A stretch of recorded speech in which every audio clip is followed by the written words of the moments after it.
इज्जत की रक्षा नहीं कर पाए, जो हमेशा सौभाग्यवती स्त्री का आशीर्वाद देते हैं और हिंदुत्व की रक्षा के लिए कहते हैं।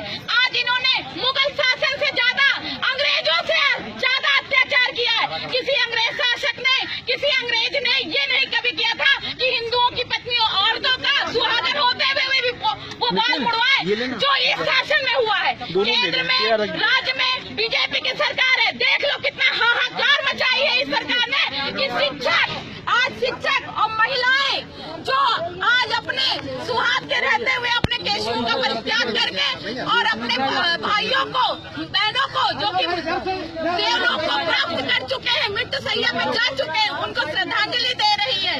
ये मैं ललकार के कहती हूँ, अगर आप में अभी भी क्षत्रिय का खून है, माननीय योगी आदित्यनाथ जी, अगर आप अपने आप को महंत कहते हैं, या तो आप अपने नाम के आगे से योगी लगाना बंद कर दीजिए, क्योंकि आपने अपने राज्य में आपने किसी भी क्षत्रिय की रक्षा नहीं की, ना आपने हिंदुत्व की रक्षा की है।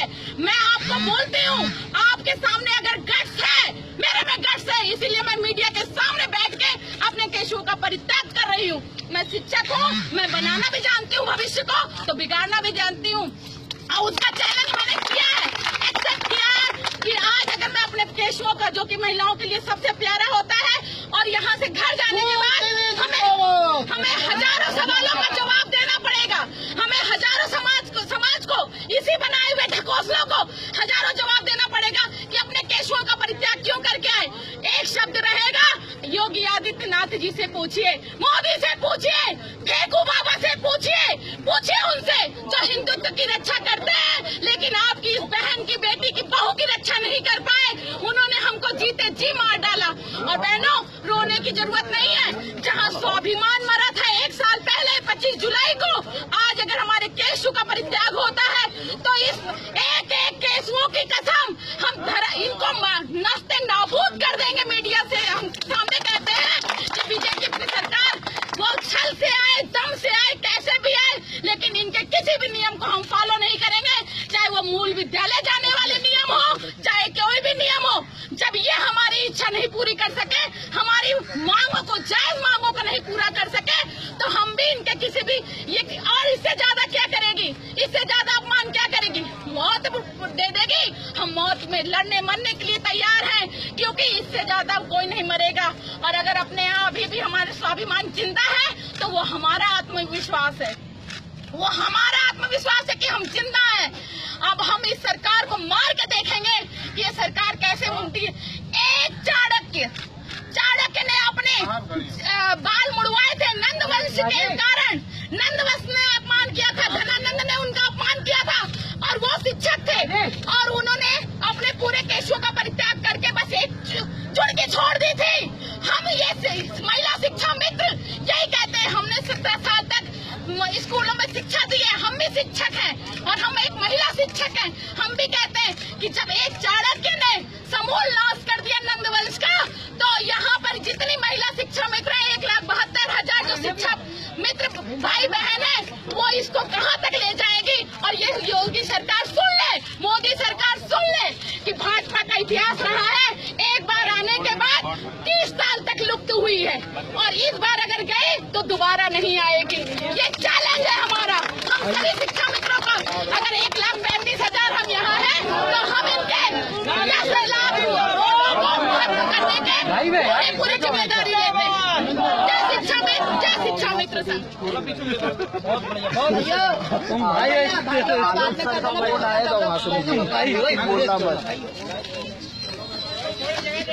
सरकार ने छोड़ा ही क्या है,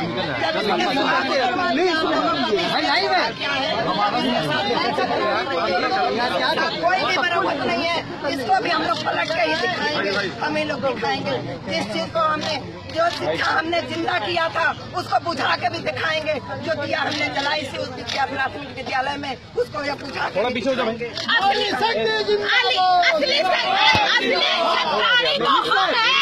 हमारे अंदर, हमारी धमनियों में छतरी का खून बहता है।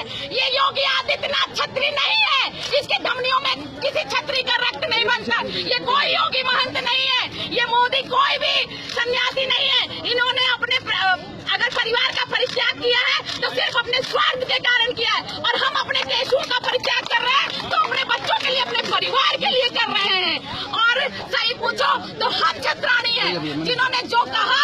अगर हमने अल्टीमेटम दिया 1 हफ्ते पहले कि महिलाएं अपना केस त्यागेंगी, तो हम करके दिखाने की क्षमता करते हैं, क्योंकि हमने शुरू से पढ़ा है रघुकुल रीत सदा चली आई और प्राण जाए पर वचन न जाए। एक छत्राणी आपको ललकारती है योगी आदित्यनाथ जी। आपने दीदी को आश्वासन दिया था कि शिक्षा मित्रों के हित में कार्य करेंगे। आपने अपने संकल्प पत्र में कहा था कि हम शिक्षा मित्रों का 3 महीने में हल निकालेंगे, लेकिन आज तक आपने हमारा कोई हल नहीं निकाला और आप हमेशा अपनी राजनीति का शिकार हमको बनाते रहे। आपने जब देखा कि महिलाएं केस त्यागने की बात कर रही हैं, तो बहुत जल्दी आपने मूल विद्यालय का नियम लागू कर दिया। वो बोलो बीएड को सुप्रीम कोर्ट ने मना किया, फिर भी एनसीईआरटी फिर लाया जा रहा है। आपने मूल विद्यालय भेजने की जो चाणक्य नीति खेली है, हमसे बड़ा चाणक्य आप नहीं है। चाणक्य भी शिक्षक था, मुझसे ज्यादा आपको नहीं पता चाणक्य के अंदर क्या गुण थे। और आपने जो ये पासा फेंका है मूल विद्यालय भेजने का, हम अच्छी तरह जानते हैं। आप ये साबित करना चाहते हैं, ये हाई कोर्ट को भेजना चाहते हैं लिखकर कि हमारे यहाँ कोई भी पैरा टीचर नहीं है, सभी शिक्षा कर्मी है, शिक्षा मित्र है, और आप हमको निकाल देना चाहते हैं। हमको वो मानदेय नहीं देना चाहते जो 38,878 आता है, केंद्र में पास होता है। आप अपने बात पे नहीं टिके हैं। आपको मैं किसी भी प्रकार का योगी नहीं मानती, हम ही नहीं 1,72,000 शिक्षा मित्र नहीं मानते। और आपने जब बीएड को आप कहते हैं मैं कोर्ट के अधीन हूँ, आप क्या कोर्ट के अधीन होंगे? आपने कौन से कोर्ट के नियम माने हैं?